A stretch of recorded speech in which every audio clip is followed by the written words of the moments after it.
Yo, welcome back. We're finally here. It's Path of Exile 3.26 time. We're, over 10 months waiting for the new league, and I can't believe we're like about a week away now. But we have a ton of teasers to talk about.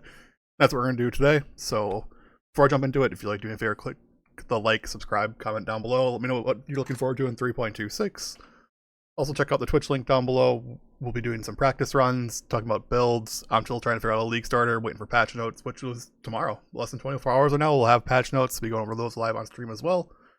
So make sure to check them out. I want to jump into the teasers here. I've watched most of these, but I want to give some thoughts on them and a little like refresher on what we're going into with POE 1 after such a long wait for a new league. All right, let's jump into it with the first teaser that was released. Hello, Mark.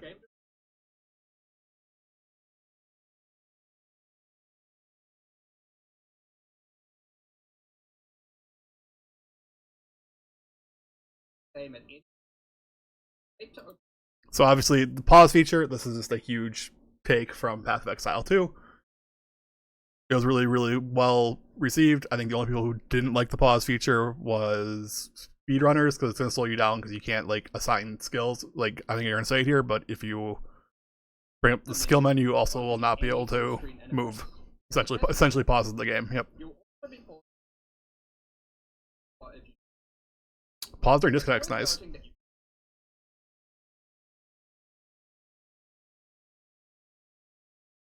Interesting.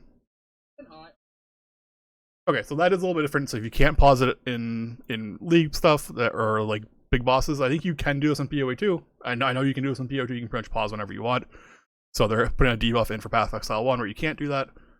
I think that's fine. I think if you can pause during boss fights and assess the situation, that kind of defeats the purpose of the boss fight. But whatever. This is a good change, I think, overall. The only people who are even slightly upset about this is the speedrunners, because you can't assign skills while moving anymore, or assign skill points while moving to your passive tree. I think we'll get over that, though. Alright, next up. So we got here quality life changes to the Atlas and map device. So Atlas isn't going away. This whole expansion is called Secrets of the Atlas. I'm expecting some big reworks of the Atlas, but none of the teasers have like indicated that. I thought I'd mention that while we jump into this video. Hi, I'm Mark Roberts, game director on Path of Exile. Secrets of the Atlas expansion, making some quality of life changes and improvements. 326, you will be able to use Orbs of Horizon to Elder and for a Guardian map. Yeah, so this is a huge change. Being able to re-roll these is actually insane. Like, huge for SSF, HCSF, or regular SSF. Just getting the full sets this way is going to be so much easier. Orbs of Horizon basically become useless for pretty much everybody after a certain point. After you complete your Atlas, for sure. There has very little use. This is actually gets some use out of your Orbs of Horizon. Even if you're playing in Trade League, it's just nice that you should be able to like easily self-sustain your sets if you're doing rotations of Shaper or Conquerors. Doing so will reroll the base map and the Guardian of that map. We're also adding a small additional inventory device. This can be particularly useful for rolling many maps to run in sequence, or you want freeing them out to Orbs and fragments. I want to talk about this one real quick because it's got a lot of hype right away. And I'm just like not super sold on it yet. Like, it's cool. It puts your maps here instead of like in your stash tab. So if you're running out with maps in your backpack, whatever, you can slap them here instead and then just have a spot for them. I think the biggest problem with this is you wouldn't ever roll your maps in here. It doesn't have a search feature that I'm seeing anywhere. So you wouldn't roll your maps in here. You would just put all the maps that you will run in here, or your current scarabs that you will use. So I don't know. I'll use it because it's there. This isn't a game changer for me though. Maybe someone else has like another idea why this can be used, but I'm not seeing it right now. I mean, honestly, it's just an extra 20 slots to store maps. So if you can store anything in here though, that's kind of interesting. Who knows? Keep them in here to save time going back and forth to your staff. Yeah, no. Okay. If you've been playing POE for like longer than like a few hours of mapping, you move your stash to a spot where you don't have to walk, right? It's literally next to your map device. Like, it's in the same motion. So this is like a weird example, but that's fine. This is just kind of nice. I don't know if it's a real game changer for anything though. All right, improvements to Betrayal. I was hyped about this, and I actually forgot what it is, so I guess wasn't really too hyped. Game director of Exile. In the Secrets of the Atlas expansion, with long-awaited improvements to the Betrayal League, Jun has finally passed the ability to Oh yeah, onto you. this is good. This just saves time in hideout. Like a veiled item, You can unveil your item while you're mapping too. You don't have to or you don't have to talk to June. It just saves a lot of also button making clicks. a change to how you unlock the crafting recipe normally discovered by items. At the end, specifically next to boss room or maps on your app. Yeah. Process of unlocking all your craft far less tedious. Yeah, 100%. These are just So that's nothing crazy. That's just a little quality of life on both of those. Not having to talk to June anymore will be really nice. I only have to talk to him when you're like going into the hideout. And then also we have just you don't have to like, so I play softcore trade most of the time. When I wanted to like get a new June craft that I hadn't gotten yet, you just go onto the trade and buy stuff over and over just to unveil them, and it was super tedious. So just getting these a lot easier is gonna be nice. It actually eliminates like some of the reason to do June early. So one of the reasons that you did June or Betrayal early, for me at least, was two reasons actually. One was it was really good XP, so it's nice to level up that way. And secondly was to get all of your crafts early on in the league. You won't have to do June to get your crafts anymore. So probably won't be specking into June early. That's my opinion. That's what I will do. I probably won't. Only reason I did it was to get the crafts, really. I wasn't super interested in the XP, but there you go. Bring back old currency as well as 2 new currencies. This is kind of big. Talk about this is going to get like a lot of the bulk of this video conversation, I think. In the Secrets of the expansion, we're not only improving quality of life, also improving various crafting systems. Excellent. And adding ones. You have to join us for the live stream on June 5th. A full deep dive into the a look at an old favorite that, as well as 2 that interact with existing item. Okay. In 326 will be failed chaos. Both failed these will now. Okay, gotta stop right there. So, biggest thing that this does or should do is that Veiled Chaos Orbs should be like your stepping stone of like between mid-range and full investment into an item. That mid-range of like crafting gear is gone. The Veiled Chaos was kind of that item or that piece of currency before it was removed. This is going to be super dependent though on the economy of the game in Trade League and then also on how you acquire Veiled Chaos Orbs. If Veiled Chaos Orbs also only come from Katarina, then this is a nothing burger. You never use them anyways.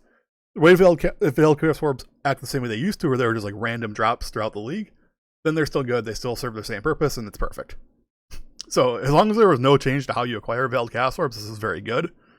And yeah, you should give everybody like a good mid-level crafting advice. Assuming these are highly available, I'll probably make an entire video on how to craft with Veiled Chaos Orbs because it's like the super intro to like. It's just like the perfect stepping stone from beginning crafting to like extreme endgame crafting. Additionally, we're adding exalted orbs that apply shaper influence. This is good and bad. Good because it'll make the game easier. Bad because it makes dropping shaper and elder items worth less. So. These are just a take. We'll see how common those are. I expect they'll be like the other like Warlord exalted items and the Conqueror exalted orbs. So I don't think it's too much. Biggest thing there was the Veiled Chaos Orbs. Really have to see how they drop and what their drop rate is to figure out how valuable that information actually is.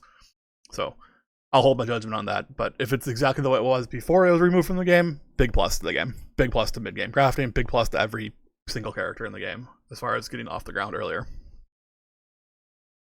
Alright, next up, Atlas expansion strongboxes, essences.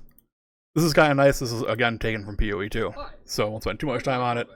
Game director on Path of Exile. Secrets of the Atlas expansion. As you may have recently seen Path of Exile 2. Yep. We're making a change to currency items, strongboxes, and monsters in essence. I'm just going to skip ahead and pause it here. Basically, the only thing that's happening is that it will take currency you have from your stash, so not from your stash tabs, from on your person, and it will allow you to just like one click. You won't have to have your window open. You just click on them and it'll roll them. If you can use it, it'll show up here. For example, you can't. So this has an orb of chance because on here because it is normal. But I believe when you put like an alt, it gets rid of the orb of chance. And instantly click those buttons. Immediately use the currency item they correspond. Yeah. And now you can scour, corrupt, chaos. The same applies to essences. With the Essence, you can use the remnant of corruption. Very nice. Must have those currency items in your inventory. Yep. But you no longer need to open it. Yeah, really good change. It actually makes like rolling strongboxes like a lot better. We have taken care to ensure that valuable currency, divine orbs, are not there. Wasteful to use. Yeah, it's good. I've never seen someone use a divine orb on a strongbox without memeing or unintentionally, so that's probably good. Join us on. Not much to talk about that one. Just a nice quality life update. Took it from POE 2. Nothing there. All right, last one was the big one. This came out probably a couple hours ago, but this is a big honorable mentions, a bunch of stuff. But there was some really cool stuff in here, so I want to talk about them. On Path of Exile. Here's another video showing quality of life improvement. We're not all changes worthy of their own video. It doesn't mean they're not. I figured we should rapid fire through a bunch of our quality of life coming in Secrets of the Atlas. A lot of stuff there. During breach encounters, all the splinters will be automatically collected, dropped at the end of the breach encounter. I'll be honest, this is actually going to make me want to farm breach more. One of the biggest problems, like, you could, in almost every league, if you wanted to farm for breach stones, you would make currency. You would just, your wrists would get destroyed because you'd be clicking all the splinters to make your money. You could actually farm splinters now, and like, efficiently. So, I expect the price of breach stones to go down because of this in trade leagues. That's about it. But I also expect it to be a lot easier. All those, like, there's a lot of stuff on the Atlas tree and in Scarabs and things like that that would increase the amount of splinters drop, but you just wouldn't take because it didn't matter because you wouldn't pick them up one at a time. Those are going to become more valuable now. Breach stones should become cheaper and more plentiful on Trade League. And even if you're doing SSF, you should, in theory, get your breach stones faster if that's what you want to do.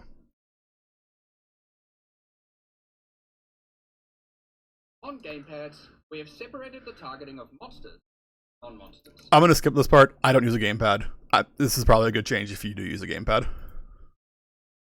When using currency items, after right-clicking them, it will highlight all other items that can be used. When fighting pinnacle bosses, I don't understand that change because I don't see that happening in this. So this is an orb of transmutation. Highlight all other items that can be used. When fighting pinnacle, I don't know. I'll have to play with that one to figure out what that actually means. Unless it just like wasn't visible. I don't see anything happening on the screen here. It will highlight all other items that can be used. Right here has an orb of alteration. Shouldn't all the flasks be lighting up then? Or am I like not understanding what's happening here? Okay, so I guess I'm not sure what the purpose is there. Bosses, specifically. Oh, that was right. Yeah, I don't know. We'll see. Maybe this is just a bad example. You can no longer gain experience, but more importantly, you cannot lose experience if you die to them. Okay, this is a big change. This is taken from POE 2 as well. You will not lose experience in big pinnacle boss fights. But you also won't gain experience. You didn't gain much experience anyways, so it's not a huge loss. This is super annoying in softcore leagues. If you'd be like halfway to your next level and you like just didn't do a boss fight for however long took your level because you didn't want to lose your XP or risk losing your XP. The examples I gave was Maven and Elder. It's gonna be boss fights where you're going taken to like a separate arena. I hope this includes like the Maven's Crucible. That would be no good. So if like I'm going to do the Feared, I don't have to worry about this. I would assume it does because you're going to one singular area that has a boss. This won't affect like map bosses. Wouldn't affect like Conquerors, I don't think. Vapor Elder bosses, we'll see. We'll see exactly what they mean. The only two examples I gave were Maven and Elder.